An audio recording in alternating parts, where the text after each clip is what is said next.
Akamalik, one of the world's most high-tech trawlers. She catches shrimp and packs them in her onboard factory, no matter how nasty the weather. It's very heavy ice now, like a moon landscape. Her crew is as tough as nails. A little bit rough, but it's okay. They fish some of the most treacherous waters on Earth. The payoffs can be huge, but it takes skill, luck, and most of all, a ship they can trust.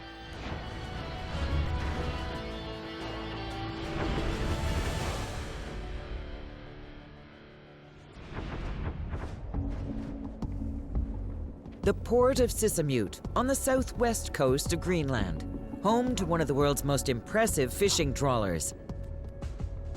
Akamalik. This 85-meter state-of-the-art ship is the star of the Royal Greenland Company. She's no mere fishing boat. Akamalik's a powerful icebreaker and a super efficient floating factory. But her main job is to catch as many shrimp as she can hold. Akamalik's just pulled into port to unload 220 tons of them. Sweet reward for a treacherous journey through the ice-choked Davis Strait. A mission Captain Lin Christensen is confident to take on with a ship like Akamalik. I'm not afraid for the ship. I know it's strong. They can work in bad weather, very bad weather. When Akamalik comes home with a belly full of booty, it's great news for the locals. Their economy depends on prawns.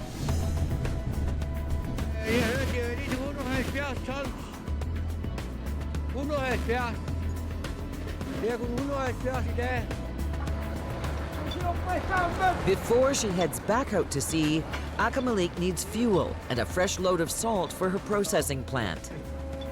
And her crew of 26 needs to stock up on food, lots of it. 20 tons meat and vegetables and yogurt and muscus and reindeer. Akamalik should return to port in a couple of weeks, but there's no guarantee. So Chef Peter Peterson has ordered enough food from Denmark and Greenland to last 2 months. If I run out of food, they will kill me and thrown overboard. Har alle set den nye brandrulle og bådrulle, vi fik lavet sidste år? Akamalik's crew is a mix of Inuit fishers from Greenland and officers from Denmark's Faroe Islands. The size of everyone's paycheck depends on the size of their catch. An incentive to take big risks, fishing in sub-zero seas that could kill them. Akamalik's crew knows that when they head out to sea, it's not just their own fortunes that are at stake. All of Greenland is counting on them. Fisheries in Greenland is very important. It's the economy based on, well, everybody nearly.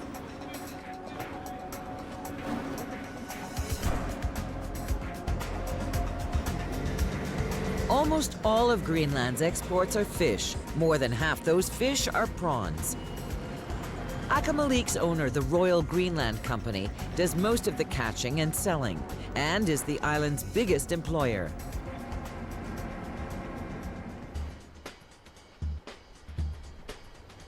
This is the latest chapter in Sissamute's history that goes back 4,500 years when the Inuit first settled here. The Greenlanders on Akamalik's crew come from countless generations whose imprints are all over the local landscape. The old portal made of whale bones, the modern fish processing plant down on the pier, and the Danish Blue Church, where grieving family mourn the loss of the strong men who work the sea.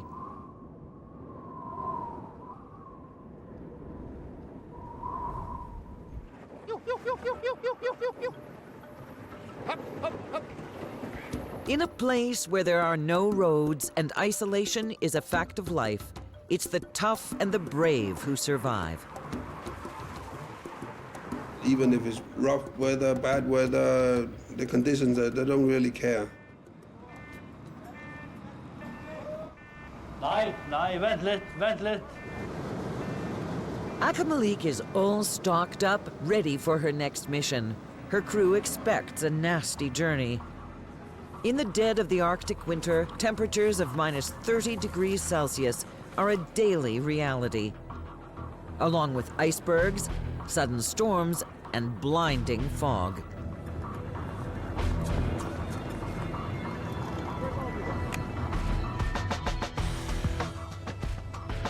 Akamalik will brave those seas for up to 3 weeks.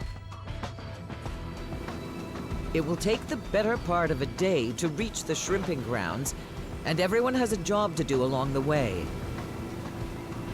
The trawl crew keeps busy mending nets. Akamalik carries 3 nets, 2 to fish with and 1 as a reserve. Each net weighs 1 ton and costs almost $200,000. But that money is made back quickly. A full net hauls in shrimp worth almost $45,000. Well worth a little knitting.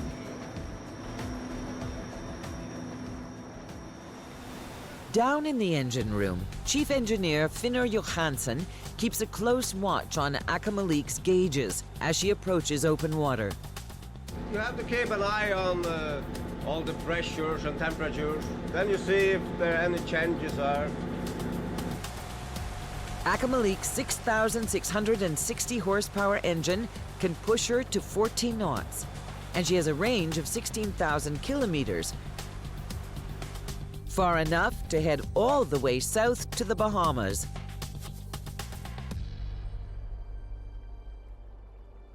But of course, that's not where they're going.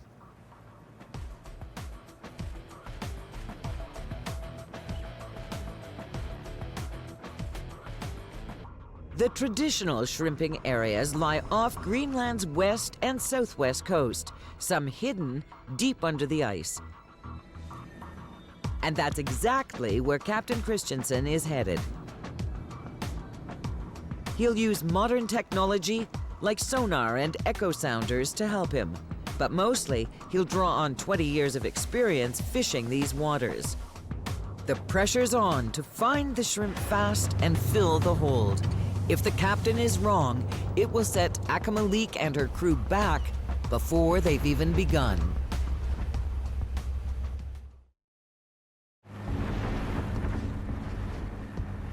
Akamalik's Arctic mission is underway. The high-tech factory trawler has left Greenland's port of Sissamute in search of shrimp in the ice-clogged sea.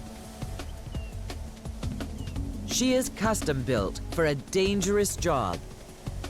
Her hull is encased in 30 millimeters of steel, so she can break through ice fields up to 1 meter thick, her bow thrusting onto the pack until her weight crushes the ice beneath.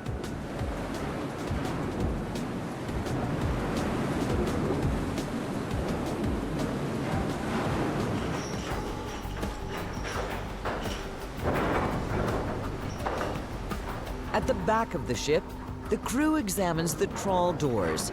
Each of these 7-ton steel monsters must be in perfect working order. They hold Akamalik's nets open like giant windsocks so the prawns can flow in. They're not really doors at all. Anchored in the middle by an 8.5-ton rock hopper, the trawl doors use water currents to stretch the nets out 70 meters off each side of the ship. The trawl doors are connected to the ship's winch cables with giant shackles. The crew is replacing them because they're worn out. If the shackles snapped, the trawl doors would sink in no time, taking the nets and the catch with them.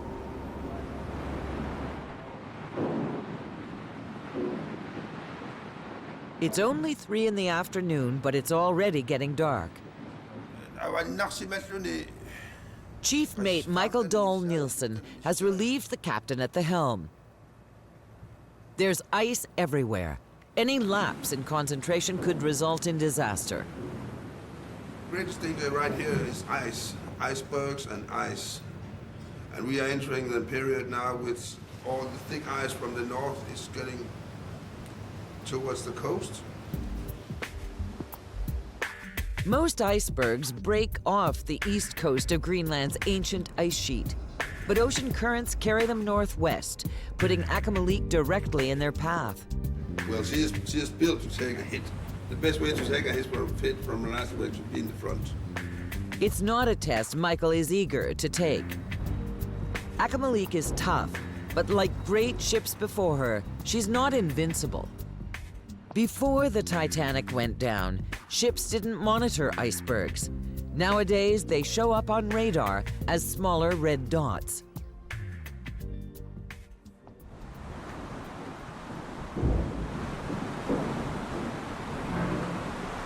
By the dark hours of the next morning, Captain Christensen is ready to use every high-tech advancement on the bridge to chase the shrimp. Here we are now in the central banks. So you can see it is red is shallow water and the blue is deep water. Huh? The captain relies on sonar and echo sounders to zero in on the depth and geography that attract Arctic shrimp. They usually live between 150 and 500 meters down, near underwater banks and ridges. To have this equipment, it make it easier. But not a single instrument can tell them where to find the shrimp. For that, the crew depends on their captain and his 2 decades of experience. Yeah.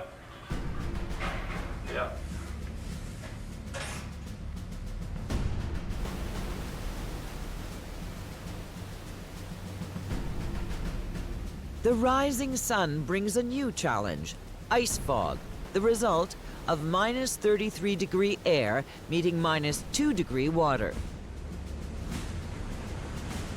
But despite the fog, Captain Christensen has found the underwater ridge he was looking for, 130 kilometers northwest of Sissamute. He's fished here before and hauled in big catches. Akamalik's technology and the captain's knowledge have gotten them this far. From here on, he and his crew are at the mercy of luck and chance.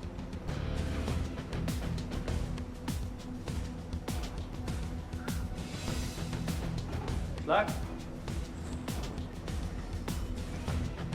Down on the trawl deck, the 4-man crew readies for the dangerous job of sending a pair of nets out into the Arctic waters. Meanwhile, on the bridge, the captain slows the ship from 14 knots to only 2, just enough to keep the heavy nets from dragging her backwards.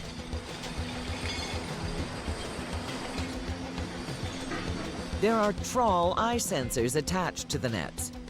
The trawl eye will give critical information about how many shrimp are entering the mouth of the net and how much clearance it has from the ocean floor.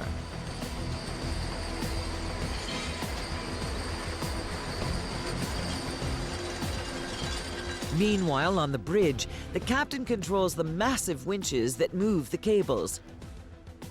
He watches over the crew carefully, exchanging critical information and direction. Ready? Yeah.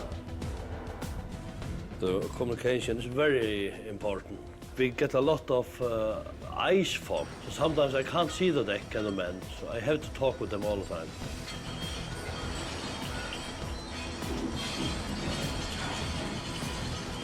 Here on deck, ice fog, frostbite, and hypothermia are all common problems. But right now, there are far more dangerous concerns. The winch cables strain under the tension created by the 1-ton nets. If a cable snaps and whips across the deck, it can injure or kill anyone in its path. In bad weather, that can be get wrong with the wires. They can break like big elastics. It's very dangerous. If Lars Gulling or any of these fishermen were to slip overboard into the sub-zero water, he would be unconscious in less than 15 minutes, dead in 45. Get caught in one of the numerous ropes, weights, and mesh being dragged along the deck, and he would drown almost immediately. I can get caught in the legs and just get out if I don't be careful. Finally, the nets are cabled up to the trawl doors, and the doors are dropped into the sea. Oh.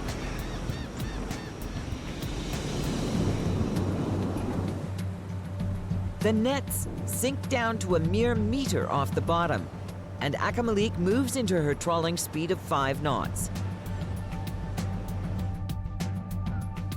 The crew is depending on Captain Christensen to catch the shrimp. Here in the ice, trawling is a costly venture. Akamalik's engine has to work harder, burning almost twice as much fuel as in open water. Every dollar they earn from the haul must be balanced against the steep cost of fuel. It costs $27,000 a day to keep her running. So it's not enough to catch a lot of shrimp. The captain is also looking for those that fetch the best price. And all this in some of the most treacherous waters on the planet.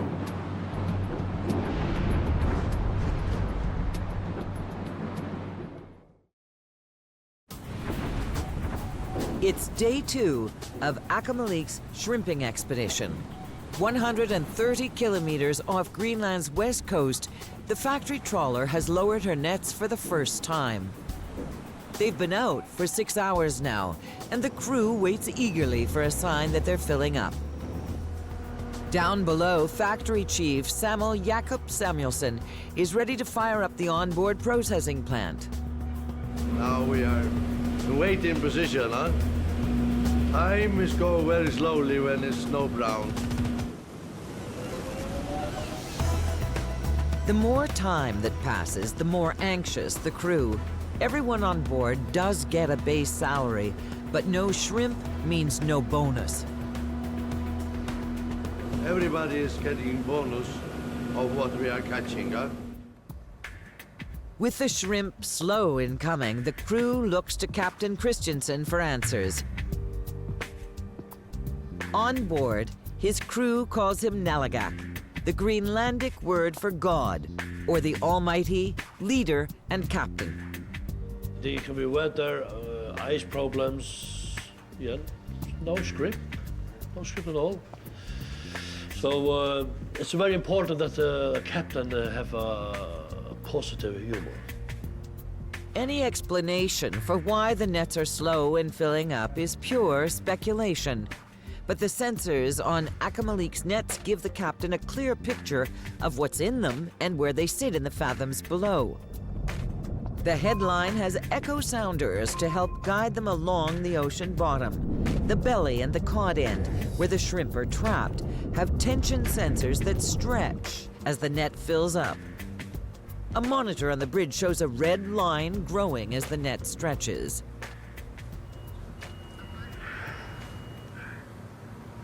Finally, after 8 hours, 2 red lines indicate 4.5 tons of shrimp in each net. The captain decides it's time to haul them up. His crew is relieved, but now the really dangerous work begins. 5-meter swells send sub-zero water rushing onto the deck, creating a slippery slope. The trawl doors and rock hopper are hauled in.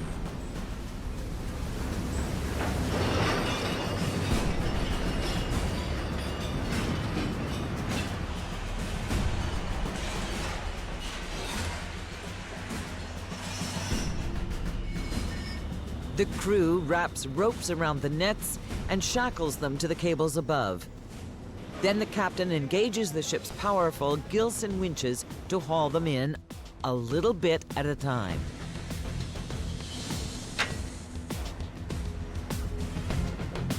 Now I open the nets.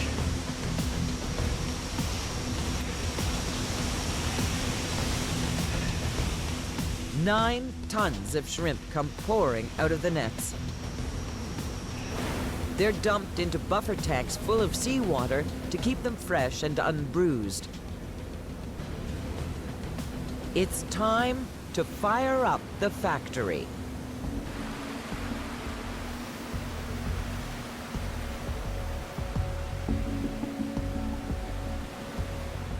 Conveyor belts carry prawns through the bycatch separator. The prawns slide down, and any other fish are pushed up and flushed back out to sea. From there, factory workers remove stones and other foreign bodies by hand. Akamalik's factory contains more than 1 kilometer of conveyor belt, almost 15 times the length of the ship. At full speed, it can process a whopping 80 tons of shrimp a day.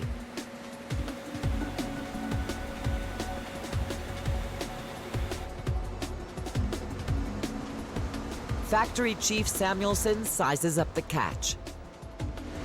Almost 50% of the weight are big prawns. Huh?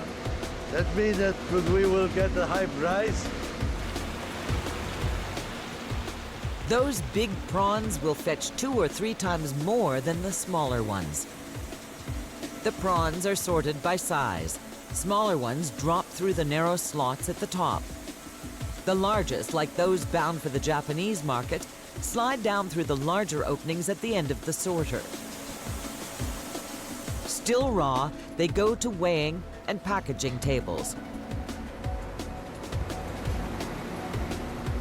The boxes are stamped, labeled, and glued shut.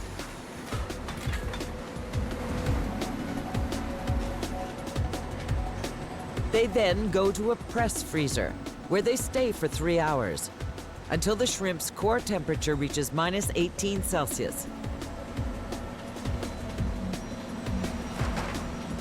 The boxes are removed from the freezer, packed into cartons that are closed with Strap-X band.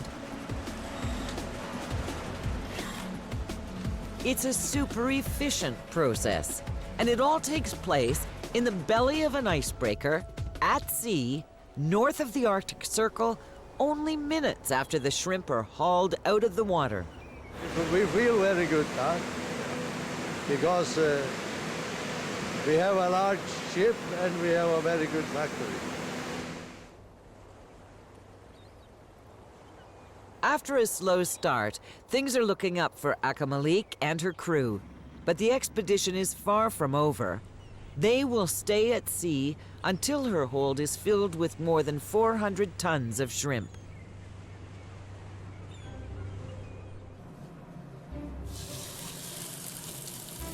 But right now, the crew is thinking about another kind of food.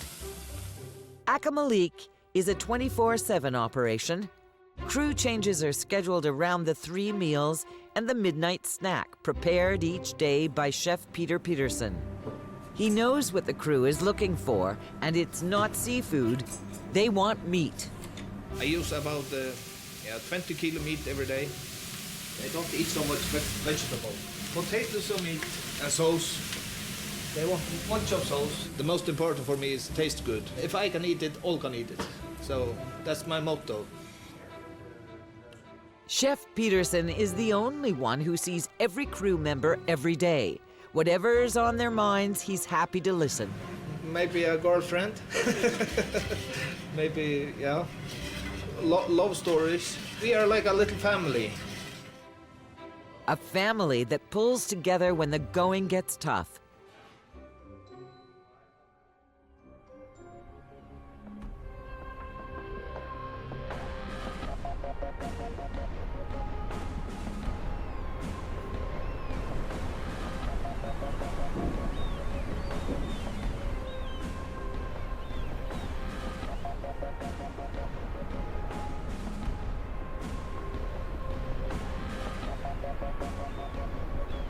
Akamalik is heading into more ice. And now the ocean's rocky bottom is also a threat. On the bridge, Chief Mate Michael Dahl Nilsson is navigating Akamalik through seas that could shred her nets at any moment.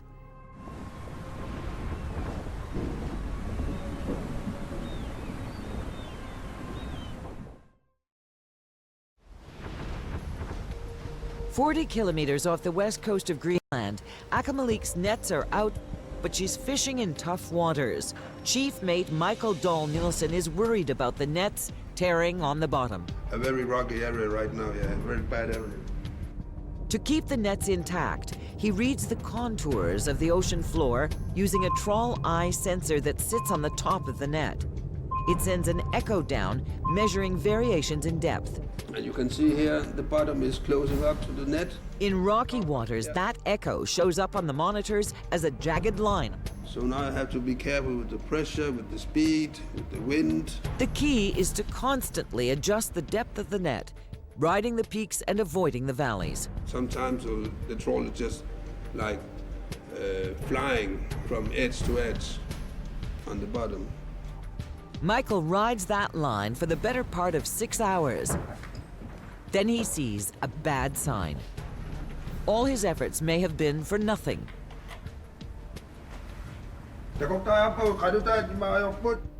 There's a massive break in the line of the trawl eye sensor. It looks like one of the nets might be torn. On the starboard side, on the starboard trawl, the pictures just suddenly went like crazy. I'm concerned if it's broken or we hit something at the bottom. The worst that could happen is that we were towing with a broken net so we don't catch anything. It's a situation that calls for desperate measures. Even a small tear in the net could grow quickly into a gaping hole, resulting in lost shrimp, lost revenue, and wasted time. Pulling up the net now, with Akamalik approaching the ice, is high risk. If the net's not already torn, it might just snag at the surface. We don't have any other choice. We cannot wait until we get out of the ice. Each of Akamalik's nets is worth almost $200,000, but everyone on board knows the catch that might slip through a torn net is far more valuable.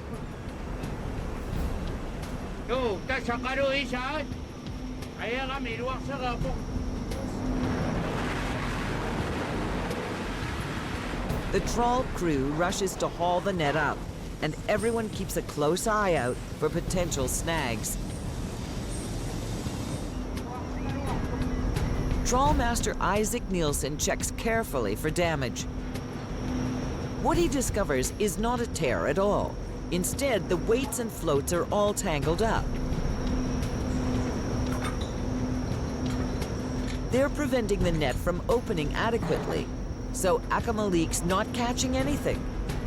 It's just as bad as fishing with a torn net, but it will be simple to fix.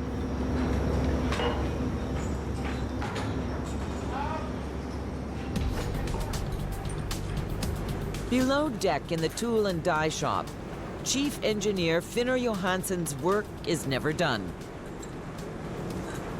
Keeping Akamalik running smoothly through an icy obstacle course demands continuous monitoring and maintenance. This is a injection nozzle for the main engine. It injects the fuel oil with a high pressure into the cylinder, and it will combust and explode. After many hours, you'll get the bad combustion. You've got a lot of problems. The engineers aboard Akamalik are easy to spot. They're the ones with a little dirt under their fingernails. The kind of guys who aren't afraid to check under the hood and fix their own cars, right? No. Cars today are too technical. 20-year-old car I can fix, but not a new car. For now, Akamalik's engine is fine. And 1 hour after her nets were hauled in, the crews got them untangled and back in the water. By day 5 of the voyage, she's plowing through the ice as her nets cycle in and out about 6 times a day. And down below, the factory is in motion.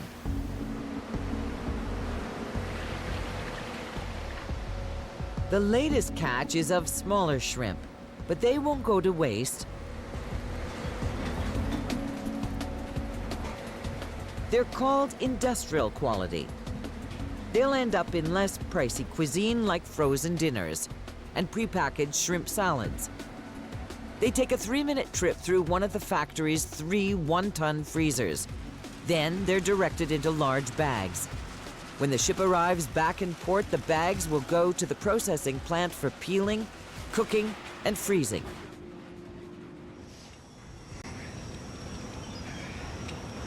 On deck, the trawl crew is dealing with yet another problem with the nets. This time, it's the bycatch grate, a device that's supposed to stop anything other than shrimp from getting into the net.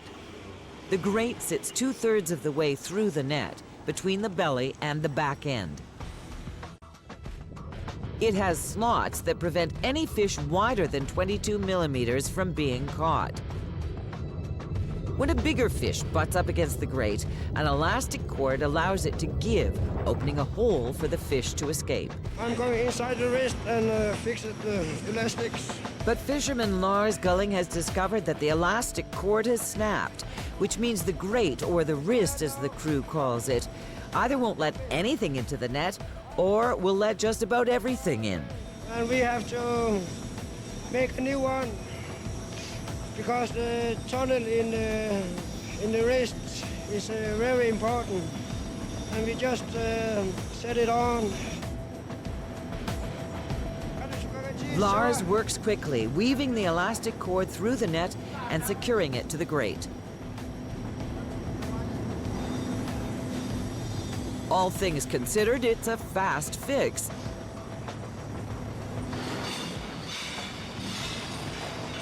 The nets go out once more with only 15 minutes of lost time.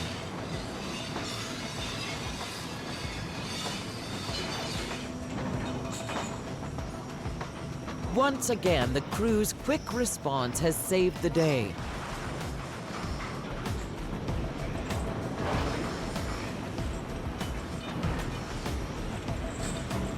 But this is day 6 of Akamalik's expedition, and Captain Christensen is getting concerned.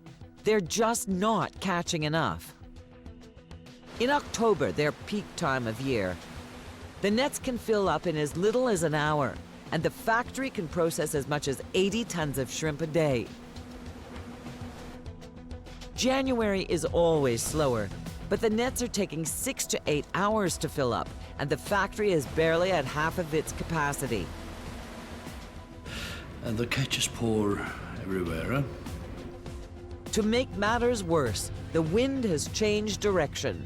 It is now blowing out of the northwest, causing a growing ice pack to bear down on Akamalik. I know I am listening at the forecast next week, so the ice situation will be same or worse. Thicker ice means higher fuel costs, costs that the current catches don't justify. Captain Christensen cannot afford to hang around here. Time to chart a new course. He's heading 200 kilometers south. But what the Arctic waters have in store for Akamalik is anyone's guess.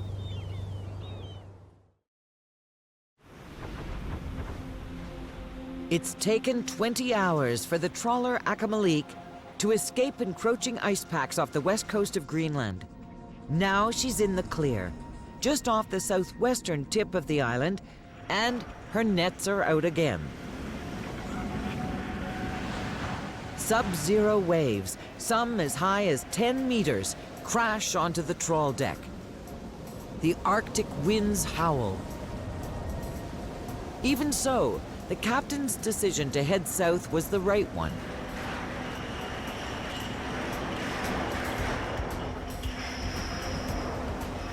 It's the catch they've been waiting for. 12 tons of shrimp. A big haul that makes the brutal weather a lot easier to take. At moments like this, there's no place these guys would rather be. Even with frigid water running down their backs, fingers turn numb and frostbite. Frostbite here, yeah. I have it on my ear now. From a couple of days ago, it was very cold. The Greenlandic people are very hardworking and They're not afraid of working, what we say, on the deck. According to the law, the entire trawl crew on board a Royal Greenland ship must be composed of Greenlanders.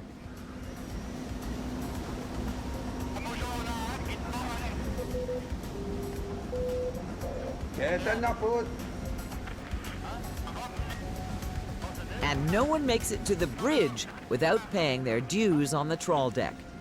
To being a chief officer or a skipper on the bridge, you have to be, for first, a fisherman. On the trawl deck, the waves haven't let up. But down in the factory, you'd hardly notice. The conveyor belts here run as smoothly as if they were on dry land. There's a good reason for that, and it's contained right in front of the bridge. A sophisticated set of leveling tanks in the bow of the ship. When Akamalik is rocked by waves, oil flows gradually from one tank to another, countering the sway and evening out the ship. So the factory stays secure and level. That means a lot when you've got 12 tons of prawns racing on conveyor belts toward a tank of boiling water. Prawns that are to be sea-cooked, Akamalik's most common means of processing, ride the conveyor to the tipper basket.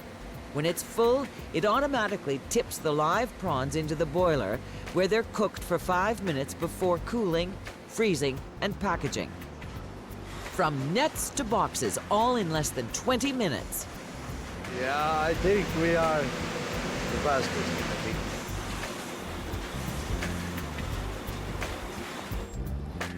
And none of it would be possible without those leveling tanks under the bow.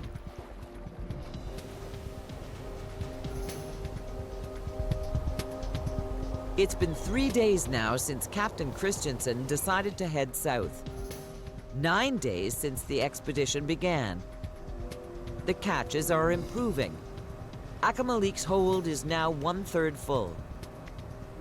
Looking at the ice conditions further north, it appears Akamalik cut and ran just in time. I am looking at the ice situation in West Greenland. Up where Akamalik was a few days ago, the ice is showing up as dark red, more than 2 meters thick. More than even this mighty ship can handle. If they'd stayed where they were, they'd be locked in the ice. It would be impossible to be there. Impossible.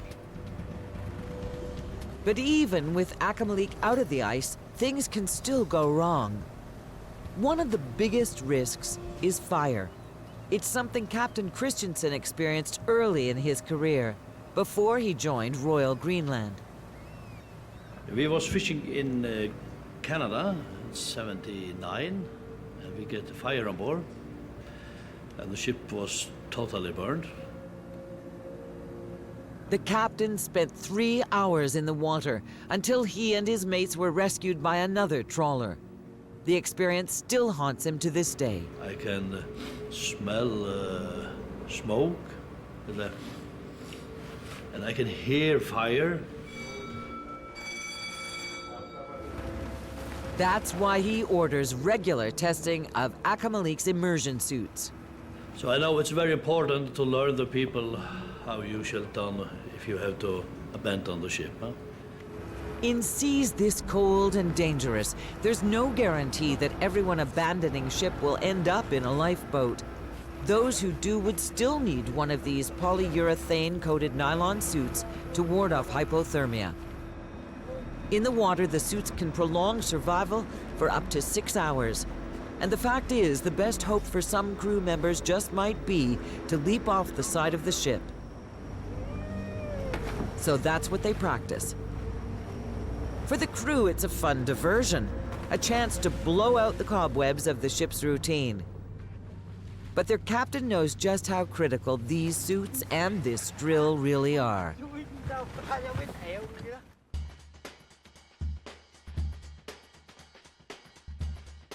Akamalik has now been at sea for 10 days. In the more southern waters, the nets move in and out more regularly. The sun rises and sets, and the factory operates at a steady pace.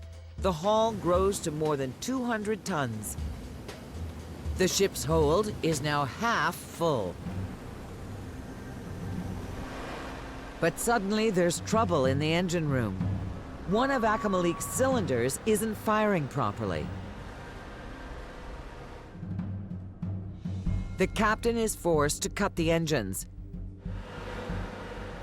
Deep in the bowels of the ship, the pressure is now on Chief Engineer Finnur Johansen. Until he fixes the problem, Akamalik is dead in the water.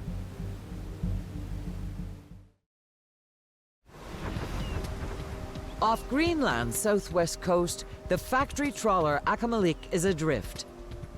One of her cylinders has broken down, forcing the captain to kill the engine. It's up to Chief Engineer Finnur Johansen to fix things fast. The low temperature of the cylinder. Then we have checked the camshaft, and then we change the injection valve. Akamalik's 12-cylinder engine usually runs at about 720 rotations per minute, generating almost 7,000 horsepower. But with one cylinder firing almost 25% colder than normal, she's nowhere near that output, and she's burning far too much fuel. Finnur's first thought is to swap out this injection valve for the one he cleaned out a few days ago in the shop. It's the quickest fix, but it's not a sure thing. And if it's not okay, then we have to change the pump. Changing the fuel pump would take hours, time they don't have. As long as the engine is shut down, Akamalik's trawl nets are adrift and at risk of tearing on the ocean floor. The captain needs the engineers to hurry up. 1 hour, I said to the captain. The engineers work quickly. They replace the injector valve. Then they restart the engine. We have to get some power on before we can see it. Finnur watches to see if the temperature in the faulty cylinder will rise. This one, 6A, was the problem. Huh? Before it was only 325 degrees. Now it's 330. It seems very normal. Finnur has solved the problem in 30 minutes, half the time he requested from the captain. Not bad for a guy who can't even fix his own car. I think it's okay. It's higher now than it was for full speed before. The engine is picking up. The nets are no longer adrift. They're intact and the catch is secure. Akamalik's back in action and the trawl crew is back to work.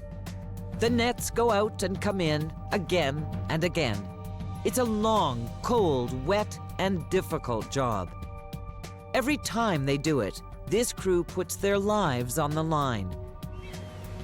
But the hard work is paying off.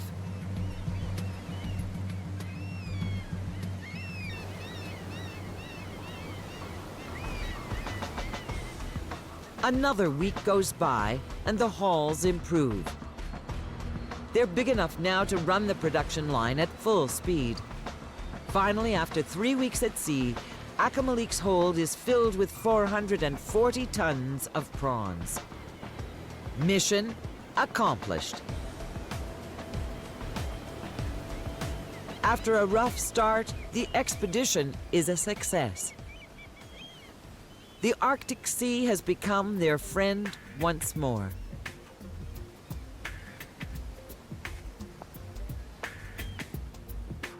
As Akamalik approaches the harbor, the sun smiles on her, providing stunning highlights to the coastline. Scenery that is breathtaking even to Captain Christensen, who has seen it all before. It's a new view every time. It's never the same. Very beautiful. Akamalik's first haul of the year will fetch almost $1 million, enough to generate $140,000 in bonuses for her 26-man crew. Back in port, the crew see their families for the first time in weeks.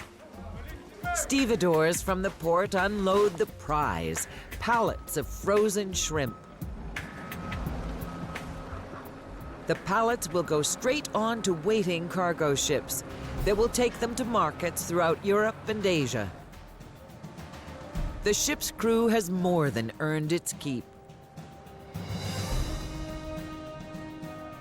But as soon as she's resupplied, the mighty factory trawler Akamalik will turn around and head straight back into the North Atlantic Ocean, ready to do it all again.